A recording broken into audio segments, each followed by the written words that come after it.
You're looking at these live images now that we are getting to you from the national capital, where the Prime Minister paying his tributes to the former Defence Minister George Fernandes, who breathed his last earlier this morning. We've also heard that message earlier that came in from the Prime Minister while he was speaking also to students as he remembered his life and times. And this is him now in conversation with his family and friends.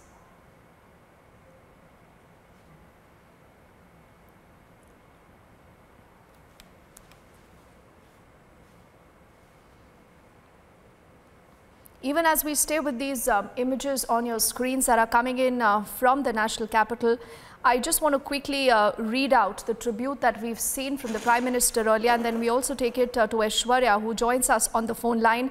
Aishwarya, the Prime Minister says, and I quote, George Sahab represented the best of India's political leadership, frank and fearless, forthright and far-sighted. He made a valuable contribution, Aishwarya, he says, to our country.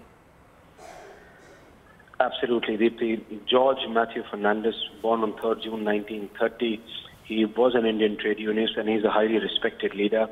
The Prime Minister himself made it very clear. You had the other senior leaders from across party lines also coming with similar lines regarding the man. The man who came from South and became a member of parliament from Bihar. It's seldom that you see this kind of national appeal, but George Fernandes was a highly respected leader across party lines. Whether you talk about the SP, the BSP, the BJP, the Congress, everyone has only respect for the man here. A native of Mangalore, Fernandes was sent to Bangalore in 1946 to be trained as a priest. In 1949, he swiftly moved away, Deepthi. So he knew that he needs to work in politics and then help for those lakhs of people from across the country. He did not limit himself to a particular state. Coming from Mangalore, he moved to Bihar and then to UP and then so on and so forth. And when you have these visuals on our screen of Prime Minister paying his last respects to the mortal remains of a great leader, what else can be said? The Prime Minister himself has tweeted, and so have the other senior leaders. The respect for him is there across party lines, as we just suggested.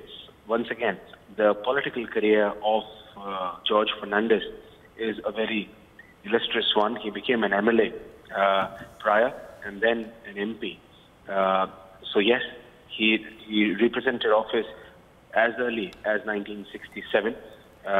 He became from Mumbai South in Maharashtra, and then he came to Bihar, and then he stuck with Muzaffarpur from 1977 and so on.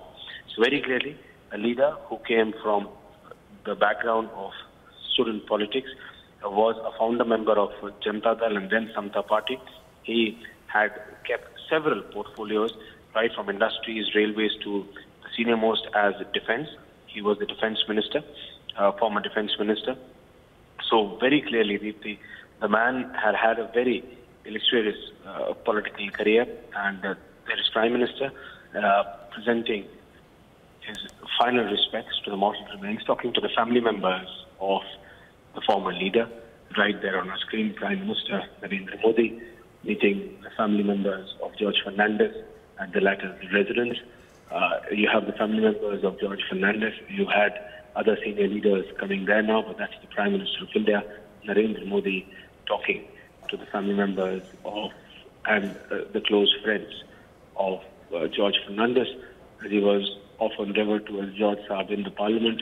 You had Mulayam Singh Yadav, you would have Lalu Yadav, Nitish Kumar, and so on, expressing their respect in open forum in Parliament to the senior leader, George Matthew Fernandes, and now the Prime Minister Narendra Modi also expressing the same views, respect for the great leader as he speaks to the family and close ones of George Fernandes and the latter's residence.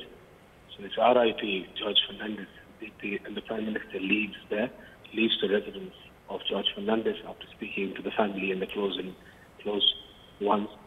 those are the visuals of Prime Minister leaving from the residence of George Fernandez, sitting in his cavalcade, leaving from there after meeting with the family members and paying his last respects to the mortal remains of a great leader. Deeply. Oh yes, and you know, Aishwarya, they don't make people like him anymore. Someone who fought in the real sense for the poor, for the marginalized. And I do remember that Balasaheb Thackeray in fact had called him the original tiger of Mumbai, Aishwarya. Well, absolutely, Deepti. Otherwise, in today's time, when do you see a leader coming from down south and becoming a representative from Mumbai, and then moving from Mumbai to Bihar, and then becoming the defense minister of the country?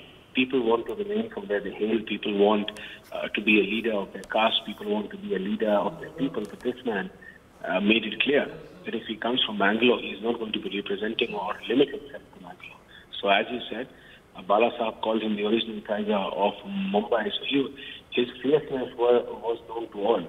His kind of politics is something which many don't follow today.